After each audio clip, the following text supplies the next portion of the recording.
విదేశాల్లో ఎంబీబీఎస్ పూర్తి చేసుకుని వచ్చిన తర్వాత ఇక్కడ ప్రాక్టీస్ చేయాలి. చేశారు అంటే ఇక్కడ ఎగ్జామ్స్లో పాస్ అవ్వాలి, ఆ తర్వాత ఇక్కడ ప్రాక్టీస్ చేయాలి.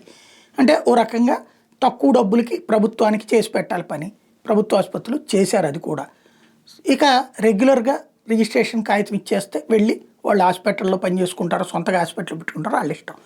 కానీ ఇలా ఫారెన్ మెడికల్ గ్రాడ్యుయేట్స్ని వేధిస్తున్నటువంటి ఎన్టీఆర్ హెల్త్ యూనివర్సిటీ ఓ విచిత్రమైనటువంటి వివరణ ఇచ్చింది.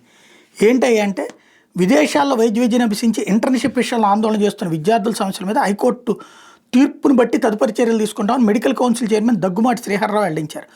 ఎన్టీఆర్ హెల్త్ యూనివర్సిటీలో మీడియాతో శుక్రవారం మాట్లాడారు. ప్రస్తుతం ఆందోళన చేస్తున్న విద్యార్థులు విదేశాల్లో వైద్య విద్య చదువుకుని కోవిడ్ సమయంలో ఆన్లైన్లో ఆఫ్లైన్లో ఇంటర్న్షిప్ చేశారు. ఇక్కడే ఉండి ఆన్లైన్లో ఇంటర్న్షిప్ చేసిన వారికి 2 ఏళ్ళు, చదువుకున్న దేశంలో ఇంటర్న్షిప్ చేసిన వారికి 1 ఏడాది సమయం జాతీయ మెడికల్ కౌన్సిల్ ఇచ్చింది. దీని మీద కొందరు హైకోర్టును ఆశ్రయించారు. ఈ కేసు పెండింగ్లో ఉంది. జాతీయ మెడికల్ కౌన్సిల్ హైకోర్టు ఇచ్చే తీర్పు మేరకు విద్యార్థుల సమస్యకు పరిష్కార మార్గాలు యోచిస్తామని చెప్పారు. ఇంతకీ కోర్టు ఏమైనా స్టే ఇచ్చిందా మిమ్మల్ని ఇవ్వద్దని? కోర్టు కనుక స్టే ఇచ్చి మీరేం చేయొద్దు ఈ తీర్పు చెప్పేదాకా అంటే ఒక అర్థం ఉంది. పాలసీ నీ చేతిలో ఉంది కదా ఈ లోపు. దాన్ని ఎవడన్నా సవాల్ చేస్తే అది చూసుకుంటుంది కోర్టు. వాళ్ళెవరో సవాల్ చేశారని ఆపుకోవడం ఏంటి విచిత్రం కాకపోతే?